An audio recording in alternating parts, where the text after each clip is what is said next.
Cinema ಅಂದಮೇಲೆ dialogues ತುಂಬ important. ಸಿನಿಮಾದಲ್ಲಿ ಹೀರೋಯಿಗೆ ಮುಖ್ಯನೋ ಡೈಲಾಗ್ಸ್ಗಳಿಗೂ ಅಷ್ಟೇ ಪ್ರಾಮುಖ್ಯತೆ ಇರುತ್ತೆ. ಸ್ಯಾಂಡಲ್ವುಡ್ನಲ್ಲಿ ತಮ್ಮ ಡೈಲಾಗ್ಸ್ನಿಂದನೇ ಹೆಸರು ಮಾಡಿದವರು ಮಾಸ್ತಿಯವರು ತಮ್ಮ ಡೈಲಾಗ್ಸ್ಗೆ ಕೆಲಸ ಬಿಟ್ಟು ಈಗ ಹೊಸದೊಂದು ಕೆಲಸ ಶುರು ಮಾಡ್ಕೊಂಡಿದ್ದಾರೆ. ಅದೇನು ಅಂತ ಅವ್ರ ಮಾತುಗಳಲ್ಲಿ ಕೇಳೋಣ ಬನ್ನಿ. ಮಾಸ್ತಿಯವರು ಇಲ್ಲಿ ತನಕ ಸ್ಟಾರ್ ರೈಟರ್ ಆಗಿ ತಮ್ಮ ಡೈಲಾಗ್ಸ್ನಿಂದನೇ ಒಂದು ಹವಾ ಸೃಷ್ಟಿಸಿದ್ರಿ ಗಾಂಧಿನಗರದಲ್ಲಿ. ಈಗ ಅದನ್ನು ಬಿಟ್ಟು ಹೊಸದಾಗಿ ಏನೋ ಶುರು ಮಾಡಿದಿರಿ, ಪಂಚತಂತ್ರದಲ್ಲಿ ತಂತ್ರ ಶುರು ಮಾಡಿದಿರಿ, ಏನದು? ಸರ್, ಇಲ್ಲಿ ಫಸ್ಟ್ ನಾನು ಹೇಳೋದು, ಇಲ್ಲಿ ಸ್ಟಾರ್ ರೈಟ್ರ್ ಅಂತಲ್ಲ ಸರ್, ರೈಟ್ರಿಗೆ ಇದೇನಿಲ್ಲ. ನಮ್ಮ ಹತ್ರ ಗನ್ ಇರಲ್ಲ, ಇದೇನಿರಲ್ಲ, ಪೆನ್ ಇರುತ್ತೆ. ಸೊ ಆದರೆ ಫಸ್ಟ್ ಟೈಮು ಕತೆಗಾರನಾಗಿ ಲಾಂಚ್ ಆಗ್ತಾಯಿದ್ದೀವಿ. ಯೋಗರಾಜ್ ಸರ್ ಡೈರೆಕ್ಷನ್ ಮಾಡ್ತಿದ್ದಾರೆ. ಆ್ಯಕ್ಚುಲಿ ಡೈಲಾಗ್ಗಳು ಬರ್ಕೊಂಡೇ ಇದ್ದಿದ್ದು, ಬಟ್ ಎಲ್ಲೋ ಒಂದು ಕಡೆ ಲೈನ್ ಇತ್ತು, ಒಂದು ಸಣ್ಣ ಪುಟ್ಟ ಲೈನ್ಗಳು ಬರ್ಕೊತಾ ಇದ್ವಿ. ಸೊ ಅದನ್ನು ಯೋಗರಾಜ್ ಸರ್ ಜೊತೆ ಡಿಸ್ಕಸ್ ಮಾಡಿದಾಗ ಎಲ್ಲ ಕಡೆ ಸಿನಿಮಾ ಮಾಡೋಣ ಅಂತ ಹೇಳಿದ್ರು. ನಾನು ಮತ್ತು ನನ್ನ ಸ್ನೇಹಿತ ಕಾಂತರಾಜ್ ಅವರಿಬ್ಬರು ಸೇರಿಕೊಂಡು ಒಂದು ಫಸ್ಟ್ ಟೈಮು ಒಬ್ಬ ಕತೆಗಾರನಾಗಿ ನಿಮ್ಮ ಮುಂದೆ ಬರ್ತಾಯಿದ್ದೀನಿ. ಇನ್ನು ಯೋಗರಾಜ್ ಭಟ್ರು ಮಾತನಾಡ್ತಾ ಹೇಳ್ತಾಯಿದ್ರು, ಸಿನಿಮಾದ ಒಂದು ಒಂದು ಲೈನ್ ಹೊಳೆದದ್ದು ಹೇಗೆ ಅಂತ. ಟೀ ಬನ್ನು ಮುಗಿಸೋಷ್ಟರಲ್ಲಿ ಕತೆ ಹೊಳಿತಂತೆ. ಹೇಗೆ ಸರ್ ಅದು? ಒಂದು ಪ್ರಸಂಗ, ಒಂದು ಸನ್ನಿವೇಶ ಹೇಗಿತ್ತಂತ? ಆ್ಯಕ್ಚುಲಿ ಯೋಗರಾಜ್ ಸರ್ ಅಂದಾಗಲೇ ನಾವು ಒಂದು ಕಾಫಿ ಒಂದು ಟೀಗೆ ಹೋದ್ರೇ 3 ಅವರ್ ಕುತ್ಕೋತೀವಿ. ಸೊ ಹಿಂಗೆ ಮಾತಾಡ್ತಾ ಒಂದು ಕತೆ ಬೇಕು ಕಣೋ, ತಲಾಶಲ್ಲಿದ್ದೀನಿ ಅಂತ ಹೇಳಿದಾಗ ಬೆಳಗ್ಗೆಯಿಂದನೂ ಅವ್ರ ಕತೆಗಳನ್ನ ಹೇಳ್ತಿದ್ರು, ನಾವು ಒಂದಷ್ಟು ಹೇಳ್ತಿದ್ವಿ. ಯಾವುದೂ ಸಿನಿಮಾಗೆ ತೂಗೋ ಅಂತ ಅದು ಅನಿಸ್ಲಿಲ್ಲ. ಸೊ ಇನ್ನೇನು ಹೋಗಬೇಕು, ಅವರು ಮನೆಗೆ ಹೋಗಬೇಕು, ನಾನು ಹೋಗಬೇಕು, ಲಾಸ್ಟ್ ಒಂದು ಟೀ ಕುಡಿದ್ಬಿಡೋಣ ಅಂತ. ತುಂಬ ಟೀ ಕಾಫಿ ಅವ್ರ ಜೊತೆ ನಡೀತಾನೆ ಇರುತ್ತೆ.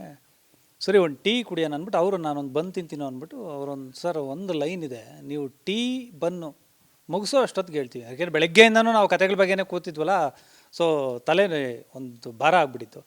ಹೇಳೋದು ಅಂದರು. ಸರಿ ಹೇಳಿದೆ, ಲವ್ ಇದು ನೀವು ಯಾವಾಗ ಬರ್ಕೊಂಡಿದ್ದೀವಿ ಅಂದರೆ, ಸರ್ ಇದು ಶಾರ್ಟ್ ಮೂವಿಗೆ ಅಂತ ಬರ್ಕೊಂಡಿದ್ದೀನಿ. ಇಲ್ಲ ಕಣೋ, ಇದು ಸಿನಿಮಾ ಮಾಡ್ಬೋದು, ಸಿನಿಮಾ ಮಾಡಿದ್ರೆ ಆಗುತ್ತೆ ಇದು ಅಂತ. ನಿಮ್ಮ ಧೈರ್ಯ ಸರ್ ಅಂದೆ. ಸರಿ ಅಂದ್ಬಿಟ್ಟು ನೀವು ಜೊತೆಗಿರಬೇಕು ಅಂದರು. ಸೊ ಅಲ್ಲಿಂದ ನಾವು ಅದರ ಮೇಲೆ ಒಂದು 2.5 ತಿಂಗಳು 3 ತಿಂಗಳು ಟ್ರಾವೆಲ್ ಮಾಡಿದ್ವಿ. ಸೊ ಅಲ್ಲಿ ಚಿತ್ರಕಥೆಯನ್ನು ಮಾಡಿ ಇವತ್ತೇನಿದೆ ಪಂಚತಂತ್ರ ಅಂತ ಒಂದು ಸಿನಿಮಾ ಆಗಿದೆ. ಯೋಗರಾಜ್ ಸರ್ ಬ್ಯಾನರಲ್ಲಿ ಅವ್ರ ಸ್ನೇಹಿತರುಗಳೇ ನಿರ್ಮಾಪಕರಾದರು. ಸೊ ಇನ್ನು ಮುಂದೆ ನಿಮಗೆ ಗೊತ್ತಿದೆ. ಹಾಂ ಸರ್. ಇನ್ನು ರೈಟರ್ ಆಗೋ ಜೊತೆಗೆ ಈಗ ಒಂದು ಗಾಂಧಿನಗರದಲ್ಲೊಂದು ವಿಷಯ ಏನಂತಂದರೆ, ಭಟ್ರು ತಮ್ಮ ಸಿನಿಮಾಗಳಲ್ಲಿ ಯಾರ ಕತೆ ವಿಷಯದಲ್ಲಿ ಯಾರ ಕೈ ಹಾಕೋಕ್ಕೂ ಬಿಡಲ್ಲ. ಬಟ್ ಮಾಸ್ತಿಯವರು ಅಲ್ಲಿಗೆ ಎಂಟ್ರ್ ಆಗಿದ್ದಾರೆ. ಅಷ್ಟೊಂದು ಆಪ್ತ ಒಂದು ಒಲೆ ಹೇಗೆ ನಿಮ್ಮಿಬ್ಬರಲ್ಲಿ ಯಾವ ರೀತಿ ಉಟ್ಕೊಂಡಿದೆ ಸರ್? ಪ್ರತಿಯೊಂದು ತಗೋತಾರೆ ಸರ್. ಅಂದರೆ ಅವರು ನಾನು ದೊಡ್ಡ ಡೈರೆಕ್ಟ್ರು ಅನ್ನೋದಿಲ್ಲ. ಆ್ಯಕ್ಚುಲಿ ಅವ್ರಿಗೆ ಡೈರೆಕ್ಟ್ರ್ ಅನ್ನೋದೇ ಇಲ್ಲ. ತುಂಬ ಹೊಸಬರೆಲ್ಲ ಹೋಗಿ ಅವ್ರ ಥರ ಲಿರಿಕ್ಸ್ ಬರೆಸ್ತಿರ್ತಾರಲ್ಲ, ನಾವು ತುಂಬ ಹತ್ತಿರದಿಂದ ನೋಡಿದ್ದೀವಿ ಮತ್ತು ಜೊತೆ ಕೆಲಸನೂ ಮಾಡಿದ್ದೀವಿ. ಯಾವುದೂ ಅವ್ರಿಗೆ ಈಗೋ ಮತ್ತೊಂದು ಇಲ್ಲ ಸರ್. ನೀವು ಏನು ಒಳ್ಳೇದು ಯಾರು ಹೇಳಿದ್ರು ತಗೋತಾರೆ. ಅದನ್ನು ಅವ್ರದ್ದೇ ಆದ ಒಂದು ವ್ಯಾಕರಣದಲ್ಲಿ ತೂಗ್ತಾರೆ. ಅಂದರೆ ಈ ಅಂಶ ಸಿನಿಮಾ ಆಗುತ್ತಾ ಅನ್ನೋದನ್ನು ಒಂದು ಇಟ್ಟು ನೋಡ್ತಾರೆ. ಸೊ ಹಂಗೆ ಇಟ್ಟು ನೋಡಿದಾಗ ಇದಾಯಿತು, ಇದು ತುಂಬ ಚೆನ್ನಾಗಿ ಬಂತು. ಅದೇ ಹೇಳ್ದಂಗೆ ಒಂದು ಆಮೆ ಮೊಲ ಕತೆ ಅಂತ ಫಸ್ಟ್ ಟೈಮ್ ಅನಿಸುತ್ತೆ. ನಾವು ಆ್ಯಕ್ಚುಲಿ ಪ್ರತಿಯೊಬ್ಬರೂ ಆ ಕಥೆಯನ್ನು ಫಸ್ಟೇ ಹೇಳಿಬಿಟ್ಟೆ ಸಿನಿಮಾ ಕರೆಸ್ತಾ ಇದ್ದೀವಿ. ಅದಕ್ಕೆ ಬೇರೆಯೇ ಒಂದು ಮೀಟ್ರ್ ಬೇಕು. ಅದು ನಾನು ನೋಡ್ದಂಗೆ ರಾಜಮೌಳಿ ಸಾರು ಈಗ ಕತೆನ ಫಸ್ಟೇ ಹೇಳ್ಬಿಟ್ಟು ಇಷ್ಟೇ ಕತೆ ಅಂತ ಹೇಳಿದರು. ಸೊ ನಾವು ಆ ಧೈರ್ಯಕ್ಕೆ ಒಡ್ಕೊಂಡಿದ್ದೀವಿ ನಮ್ಮನ್ನು. ಫಸ್ಟೇ ಕತೆ ಹೇಳ್ತಾ ಇದ್ದೀವಿ, ಎಲ್ಲನೂ ಹಿಂಗೆ ಆಗುತ್ತೆ ಅಂತ. ಅದೊಂದು ಚಾಲೆಂಜಿಂಗ್ ಆಗಿದೆ. ಇನ್ನು ಸ್ಯಾಂಡಲ್ವುಡಲ್ಲಿ ಈಗ ಬರ್ತಿರೋಂಥ ಸಿನಿಮಾಗಳು, ಫ್ಯಾಂಟಸಿ ಸಿನಿಮಾಗಳು, ಆ್ಯಕ್ಷನ್ನು ಜೊತೆಗೆ ಏನೋ ಒಂದು ಹೊಸ ಥರ ಒಂದು ಕಲ್ಟ್ ಸಿನಿಮಾಗಳ ಒಂದು ಹೊಸ ಅಧ್ಯಯನ ಶುರುವಾಗಿದೆ.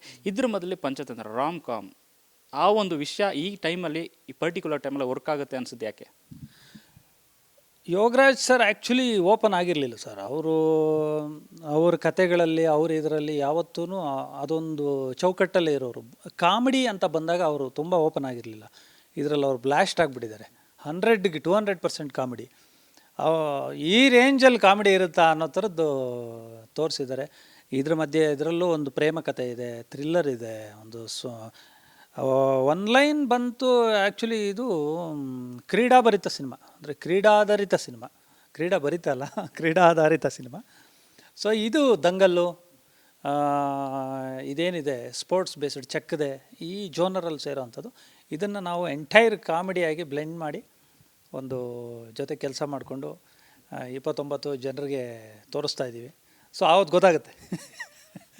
ನೀವು ಹೇಳಿರಿ ಇದೊಂದು ಸ್ಪೋರ್ಟ್ಸ್ ಒಂದು ಹೆಳೆ ಇರುತ್ತೆ ಸಿನಿಮಾದಲ್ಲಿ ಅಂತ. ಬಟ್ ಏನು ನೀವು ಶಾರ್ಟ್ ಮೂವಿಗೆ ಈ ಕಥೆಯನ್ನು ಮಾಡ್ಕೊಂಡೆ ಅಂತ, ಬಟ್ ಅದನ್ನು ಸಿನಿಮಾ ಮಾಡಬೇಕು ಅನ್ನೋದು ಅದು ದೊಡ್ಡ ಚಾಲೆಂಜ್. ಯಾಕೆಂದರೆ ಭಟ್ರ ಸಿನಿಮಾದಲ್ಲಿ ದೊಡ್ಡ ಒಂದು ತಿರುವು ಅಂತಲೇ ಹೇಳ್ಬೋದು. ಅವರ ಒಂದು ಡೈರೆಕ್ಷನ್ ಒಂದು ಜರ್ನಿ ನೋಡ್ಕೊ ಬಂದರೆ ಈ ಕತೆನ ಈ ಥರ ಒಂದು ರೇಸ್ ಮತ್ತು ಲವ್ ಎರಡನ್ನ ಯಾವ ಥರ ಬ್ಲೆಂಡ್ ಮಾಡಿರ್ತಾರೆ ಕತೆನಲ್ಲಿ ಅಂತ?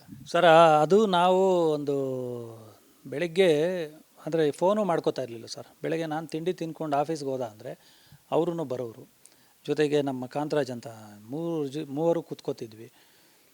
ಫಸ್ಟಿಂದ ಹೋಗೋಣ ಕಣೋ ಅಂದ್ಬಿಟ್ಟು ಸ್ಕ್ರ್ಯಾಚ್ ಇತ್ತು ನಮ್ಮ ಹತ್ರ, ಅಲ್ಲಿಂದನೂ ಶುರು ಆಗಿತ್ತು ಸರ್.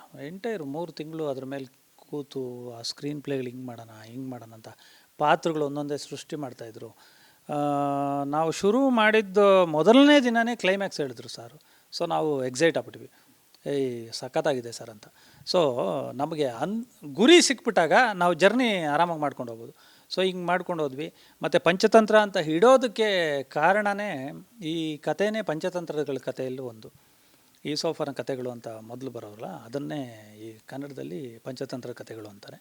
ಸೊ ಇದನ್ನು ಫಸ್ಟ್ ಟೈಮ್ ನಾವು ನಮ್ಮ ಸಿನಿಮ್ಯಾಟಿಕ್ಕಾಗಿ ಹೆಂಗೆ ಒಗ್ಗಿಸ್ಕೋತೀವಿ, ಅದು ಪ್ರಾಣಿಗಳ ಮೇಲೆ ಇರುತ್ತೆ ಪಂಚತಂತ್ರದ ಕಥೆಗಳು. ಅದನ್ನು ನಾವುಗಳು ಹಿಂಗೆ ಪಾತ್ರಗಳ ಮೇಲೆ ಹಾಕ್ಕೊಂಡು ತುಂಬ ಚೆನ್ನಾಗಿ ಇದು ಮಾಡಿದ್ದೀವಿ ಸರ್. ಇದು ನೋಡೋಣ ಮುಂದೆ ಜನರ ಆಶೀರ್ವಾದ ಹೆಂಗಿರುತ್ತೆ ಅಂತ. ಇನ್ನು ಭಟ್ರ ಸಿನಿಮಾದಲ್ಲಿ ಕಾಮಿಡಿ ಎಳೆ ಅಂತ ಇದ್ದೇ ಇರುತ್ತೆ, ಅವ್ರದ್ದೇ ಒಂದು ಹೊಸ ಥರ ಒಂದು ಕಚ್ಕೊಳ್ಳಿ ಹೊಡಿ ಅಂತ ಕಾಮಿಡಿ ಇರ್ತದೆ. ಬಟ್ ಈ ಸಿನಿಮಾದಲ್ಲಿ ಫುಲ್ ಆಫ್ ಕಾಮಿಡಿ ಜೊತೆಗೆ ರೊಮ್ಯಾನ್ಸ್ ಎರಡೂ ಇರ್ತದೆ. ಬಟ್ ಈ ಥರ ಒಂದು ಸಿನಿಮಾ ಮಾಡುವ ಒಂದು ಚಾಲೆಂಜ್ ಇರುತ್ತೆ, ಒಂದು ಹೊಸ ಟೀಮ್ ಕಟ್ಕೊಂಡು ಮಾಡುವಾಗ. ಭಟ್ರ ಒಂದು ಮುಖದಲ್ಲಿ ಈ ಸಿನಿಮಾ ಮಾಡುವಾಗ ಭಯ ಕಾಣಿಸ್ತಾ ಇತ್ತು ಆ್ಯಸ್ ಅ ಫ್ರೆಂಡ್ ಆಗಿ, ನೀವು ಅವರ ಟೀಮ್ ಅವರಾಗಿ ನೋಡಿದಾಗ? ಸರ್ ನಾನು ಯೋಗರಾಜ್ ಸರಲ್ಲಿ ಕಾಣದೇ ಇರೋದು ಅಂದರೆ ಒಂದೇ ಸರ್, ಭಯ.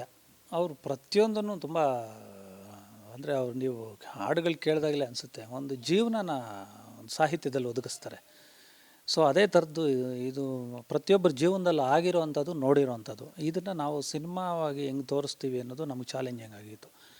ಹಿರಿಯರು ಈ ಕಡೆ ಕಿರಿಯರು, ಯಾರಿಗೂ ಹಿರಿಯರಿಗೆ ಗೌರವ ಹೋಗೋ ಥರ ನಡ್ಕೋಬಾರ್ದು. ಅದನ್ನು ಈ ಹುಡುಗರೆಲ್ಲ ಕಾಲೆಳಿತಿರ್ತಾರೆ. ಅದನ್ನು ಅವರ ಅನುಭವ, ಹಿರಿಯರ ಅನುಭವ, ಕಿರಿಯರ ಅನಾನುಭವ, ಇದ್ರ ಮಧ್ಯೆ ನಡೆಯುವಂಥ ಕಥೆನ ನಾವು ಎಷ್ಟು ಚೆನ್ನಾಗಿ ತೋರಿಸಿದ್ದೀವಿ. ಅದು Sujnan sir camera work, Harikrishna sir music, Imran Sardari ಅವರ ಕೊರಿಯೋಗ್ರಫಿ, ಮತ್ತು ನಾನೊಂದು ವರ್ಷ ಡೈಲಾಗ್ ಬರೆದೆ, ಅದನ್ನು ಯೋಗರಾಜ್ ಸರ್ ಫೈನಲ್ ಮಾಡಿದ್ರು.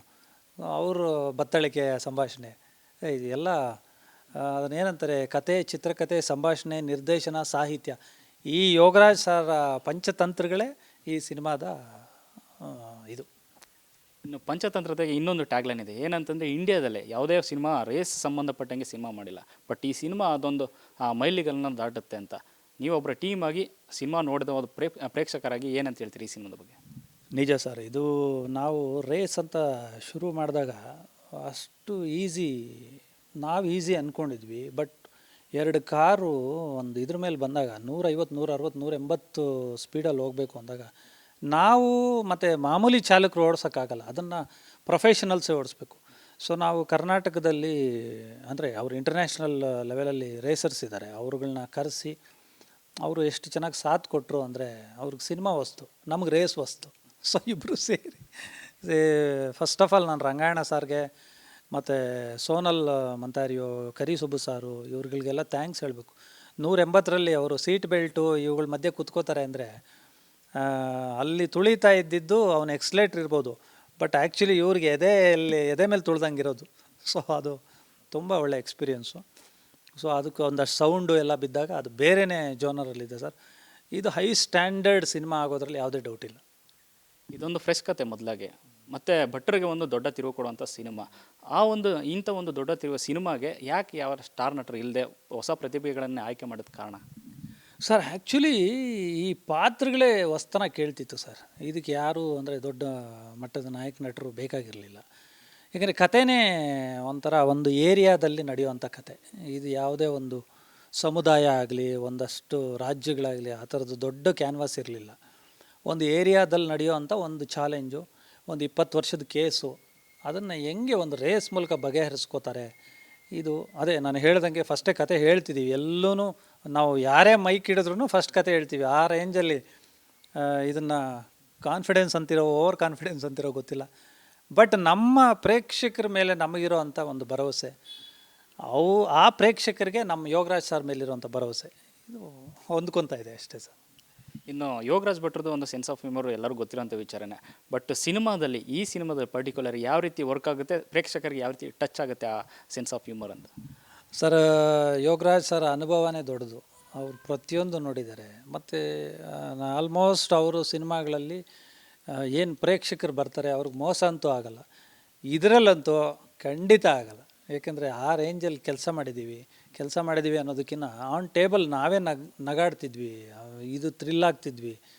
ಮತ್ತು ಅದಲ್ಲದೆ ಮಕ್ಕಳಿಗೆ ರೇಸು, ಈ ಹಿರಿಯರು ಕಿರಿಯರು ಒಂದು ನಿಮ್ಮ ಪ್ಲೆಸೆಂಟಾಗಿ ಒಂದು ಪಾರ್ಕ್ಗೆ ಹೋದಾಗ ನಿಮ್ಗೆ ಎಲ್ಲಕ್ಕೆ ಸಿಗ್ತಾರೆ ಗೊತ್ತಾ. ಹಸಿರು ಸಿಗುತ್ತೆ, ವಯಸ್ಸಾಗಿರೋರು ಸಿಗ್ತಾರೆ, ಮಕ್ಕಳು ಸಿಗ್ತಾರೆ, ಹೆಂಗಸರು ಸಿಗ್ತಾರೆ, ಇಬ್ಬರು ಲವರ್ಸ್ ಸಿಗ್ತಾರೆ. ಸೊ ನಿಮ್ಗೆ ಅದೊಂದು ಮಜಾ ಇದೆ ಸರ್. ಒಂದು ರಿಲ್ಯಾಕ್ಸೇಷನ್ ಅಂತೂ 100% ಸಿಗುತ್ತೆ. ಈ ಸಿನಿಮಾದಲ್ಲಿ ನೀವು ಒಂದು ಕೂಡ ಪಾತ್ರದಲ್ಲಿ ಕಾಣಿಸ್ಕೊಳ್ತಾ ಇದ್ರಿ. ಆ ಒಂದು ಪಾತ್ರದ ಬಗ್ಗೆ ಒಂದು ಚಿಕ್ಕದಾಗಿ ಹೇಳೋದಾದರೆ? ಅದು ಆ್ಯಕ್ಚುಲಿ ಈ ಜುಟ್ಟು, ಈ ದಾಡಿ, ಈ ಗೆಟಪ್ಪಲ್ಲಿ ಒಂದು ಅಯ್ಯಂಗಾರ್ ಲಾಯರ್ ಕ್ಯಾರೆಕ್ಟರ್ ಇತ್ತು. ಸೊ ಯೋಗರಾಜ್ ಸರ್ ನೀನೇ ಮಾಡೋ ಅದು ಅಂತ ಹೇಳಿದ್ದೀನಿ. ಅವರೇ ಒಂದು ನಾಮ ಬೆಳೆದ್ರು, ಒಂದೆರಡು ಓಲೆ ಹಾಕಿದ್ರು ಸರ್. ದಿನೇಶ ಅಂತ ಕ್ಯಾರೆಕ್ಟರ್ ಹೆಸರು. ಒಂದು ಚಿಕ್ಕ ಪಾತ್ರ, ಬಟ್ ಕತೆ ಒಳಗಡೆ ಇರ್ತೀನಿ. ಸೊ ಅದು ಒಂದು ಖುಷಿ ಆಯಿತು. ಆಸ್ ಅ ರೈಟರ್ ಆಗಿ ಈಗ ಸೂರಿ ಮತ್ತು ಭಟ್ರ ಈ ಎರಡೂ ಒಂದು ವಲಯದಲ್ಲಿ ಗುರುತಿಸ್ಕೊಂಡವ್ರು ನೀವು. ಇಬ್ಬರಲ್ಲಿ ಕಂಡುಕೊಳ್ಳೋಂಥ ಸತ್ಯ ಮತ್ತು ಅವರಿಂದ ಕಲಿತ ಪಾಠ ಏನು ಅಂತ ಮಾಸ್ತಿ ಅವರು? ಸರ್ ಈ ಎರಡೂ ನನಗೆ ಸ್ಕೂಲೇ ಸರ್. ಅವ್ರದ್ದು ಒಂದು ರೌಡಿಸಮ್ಮು, ಒಂದು ಪೊಲೀಸು, ಒಂದು ಇಲಾಖೆ, ಮತ್ತೊಂದು ಎಲ್ಲದರಲ್ಲೂ ಅವರು ಜರ್ನಿ ಮಾಡ್ತಾರೆ. ಒಂದು ಸ್ಲಮ್ಮಲ್ಲಿ ಕೂಡ ಈ ಥರದ ವೈವಿಧ್ಯ ಪಾತ್ರಗಳು ಸಿಗ್ತವ. ಈ ನೋವುಗಳು, ಇದು ಹಿಂಸೆ ಇದೆಲ್ಲ ಇರುತ್ತೆ ಅಂತ. ಈ ಕಡೆ ಬಂದಾಗ ಯೋಗರಾಜ್ ಸರ್ ಒಂದು ಸಂಬಂಧಗಳ ಬಗ್ಗೆ, ಒಂದು ಪ್ರೀತಿ ಪ್ರೇಮ, ಒಂದು ಸಾಹಿತ್ಯ. ಸೊ ಇದು ಈ ಕಡೆ. ನಮ್ಮ ಅದೃಷ್ಟ ಏನು ಅಂದರೆ ನಾವು ಅವರಿಬ್ಬರ ಜೊತೆನೂ ಕೆಲಸ ಮಾಡುವಂಥ ಅವಕಾಶ ಸಿಕ್ತು. ನಾವು ನಮ್ಮ ಜನ ಟಗರ್ನ ಏನು ಆಶೀರ್ವಾದ ಮಾಡಿದ್ರು, ರೌಡಿಸಮಲ್ಲಿ ಇದು ಬೇರೆ ಥರ ಅನ್ನಿಸ್ತಾ ಇದೆಯಲ್ಲ, ಪೊಲೀಸಲ್ಲಿ ಈ ಥರ ಇರುತ್ತಾ, ಇದನ್ನೆಲ್ಲ ಇಷ್ಟಪಟ್ಟವ್ರಿಗೆ ಫಸ್ಟ್ ಟೈಮು ನಾನು ಹೇಳೋದು, ಟಗರು ಏನು ಜನ ಇಷ್ಟಪಟ್ಟರು, ಈ ಪಂಚತಂತ್ರನ ಇದು ಕಾಮಿಡಿಯಲ್ಲಿ ಇನ್ನೊಂದು ಟಗರಾಗುತ್ತೆ ಅಂತ ನಾನು ಹೇಳ್ಬೋದು. ಏಕೆಂದರೆ ಆ ಥರದ್ದು ಕಾಮಿಡಿಗಳಿದೆ. ಯಾವುದೂ ಅಲ್ಲಿ ಶುರುವಾಗಿ ಅಲ್ಲಿ ಎಂಡ್ ಆಗಲ್ಲ, ಸಸ್ಟೈನ್ ಆಗುತ್ತೆ. ಆ ನಗುನೂ ಕೂಡ ಜನ ಅಲ್ಲಿ ನಕ್ಕೊಂಡಿರೋರು ಇನ್ನೊಂದು ಸೀನ್ಗೂ ಅದೇ ನಗುನ ಕಂಟಿನ್ಯೂಟಿ ಮಾಡ್ತಾರೆ, ಅಂದರೆ ಕಂಟಿನ್ಯೂ ಮಾಡ್ಕೊಂಡು ಹೋಗ್ತಾರೆ. ಸೊ ಅದಂತೂ ನಾವು ಭರ್ಪೂರ್ ಮನೋರಂಜನೆ ಅಂತೂ ಈ ಸಿನಿಮಾ ಮೂಲಕ ಕೊಡ್ತಿದ್ದೀವಿ ಅಂತ ನಿಮ್ಮ ಚಾನಲ್ ಮೂಲಕ ನಾನು ಹೇಳ್ತಿದ್ದೀನಿ. ಈಗಾಗಲೇ ಸಿನಿಮಾ ಸಿದ್ಧವಾಗಿದೆ ರಿಲೀಸ್ ಆಗೋಕ್ಕೆ. ನೀವು ಈಗಾಗಲೇ ಒಂದು ಬಾರಿ ಸಿನಿಮಾ ನೋಡಿದ್ದೀರ. ನೀವು ಆ್ಯಸ್ ಅ ಟೀಮ್ ಹೊರಗಂಡು ಬಿಟ್ಟು ಒಬ್ಬ ಪ್ರೇಕ್ಷಕನಾಗಿ ಸಿನಿಮಾ ನೋಡಿದಾಗ ನಿಮಗೆ ಏನು ಅನಿಸ್ತು ಫಸ್ಟ್ ಮೈಂಡಿಗೆ ಬಂದಿದ್ದು ಸಿನಿಮಾ ನೋಡಿ? ನಾವು ಏನು ಆನ್ ಟೇಬಲ್ ಮಾಡಿದ್ದೀವಿ, ನಾವು ಏನು ಅಂದ್ಕೊಂಡಿದ್ದೀವಿ ಅದು ತುಂಬ ಚೆನ್ನಾಗಿ ಬಂದಿದೆ ಆನ್ ಸೆಟ್ಸು. ಅದನ್ನು ನಾವು ಸಿನಿಮಾ ಆಗಿ ತೆರೆ ಮೇಲೆ ತೋರ್ಸೋಕೆ ಹೋಗ್ತಿರೋವಾಗ ಹೌದು ನಾವು ಅಂದ್ಕೊಂಡಿರೋದು ಮಾಡಿದ್ದೀವಿ, ಇದು ಜನಗಳ ಮುಂದೆ ನಾವು ಎಕ್ಸಿಬಿಟ್ ಮಾಡ್ಬೋದು, ಅವರು ನಮ್ಮ ಕೈ ಹಿಡಿತಾರೆ, ಇದು ಒಂದು ಕಾನ್ಫಿಡೆನ್ಸ್ ಇರುತ್ತಲ್ಲ, ಅದಂತೂ 100% ಇದೆ. ಮತ್ತು ಇದು ಇನ್ನು ಒಂದು ಹಾಸ್ಯ ಸಿನಿಮಾ ಆಗಿ ಮತ್ತೊಂದಕ್ಕೆ ಪರಿಗಣನೆ ಮಾಡದೆ ಇದೊಂದು ಮೈಲಿಗಲ್ಲಾಗುತ್ತೆ ಖಂಡಿತ ಮನೋರಂಜನೆಯಲ್ಲಿ. ಈಗಾಗಲೇ ಆ್ಯಸ್ ಅ ರೈಟರ್ ಆಗಿ, ಜೊತೆಗೆ ಈಗ ಸ್ಕ್ರಿಪ್ಟ್ ಕೂಡ ಚಿತ್ರಕಥೆ ಬರಹಗಾರನಾಗಿ ಗುರುತಿಸ್ಕೊಂಡ್ರಿ. ಮುಂದೆ ಏನಾದ್ರು ಮಾಸ್ತಿಯವರು ಡೈರೆಕ್ಟರ್ ಆಗಿ ಅದೊಂದು ಟ್ಯಾಗ್ಲೈನ್ ಬರುತ್ತಾ, ಯಾವಾಗ ಬರ್ಬೋದು ಅಂತ? ನನ್ನ ಗುರಿ ಅಂತ ಅದೇನಿಲ್ಲ, ಬಟ್ ಒಂದು ಸಿನಿಮಾದಲ್ಲಿ ಅವತ್ತಿಂದನೂ ಕೆಲಸ ಮಾಡ್ಕೊಂಡು ಬಂದಿರೋದ್ರಿಂದ ಈಗ ನನ್ನ ಹತ್ರ ಬಿಡುವು ಕಮ್ಮಿ ಇದೆ. ಅಂದರೆ ಬಟ್ ಕತೆಗಳಂತೂ ಬರ್ಕೊತಿದ್ದೀವಿ, ಮಾಡ್ತಿದ್ದೀವಿ, 3 ಹೊತ್ತು ಅದೇ ಕೆಲಸದಲ್ಲಿದ್ದೀವಿ. ಸೊ ಆ ನಿಟ್ಟಿನಲ್ಲಿ ಏನಿಲ್ಲ, ಬಟ್ ಕೆಲಸ ಮಾಡ್ತಿದ್ದೀವಿ. ಸೊ ಅದೊಂದು ಒಳ್ಳೆಯದಾಗ್ತಾಯಿದೆ ಅಷ್ಟೇ ಸರ್. ಥ್ಯಾಂಕ್ ಯು ಮಾಸ್ತಿ ಅವರೇ. ಪಂಚತಂತ್ರ ಜನರ ನಿರೀಕ್ಷೆಯನ್ನು ಡಬಲ್ ಮಾಡಲಿ ಅಂತ ಕೇಳ್ಕೊತೀನಿ. Thank you so much. ಇದಿಷ್ಟು ಮಾಸ್ತಿ ಅವರ ಮಾತು. ಕ್ಯಾಮ್ರಾ ಪರ್ಸನ್ ಕಾರ್ತಿಕ್ ಜೊತೆ ಲೋಕೇಶ್, ಫಸ್ಟ್ ನ್ಯೂಸ್, ಬೆಂಗಳೂರು.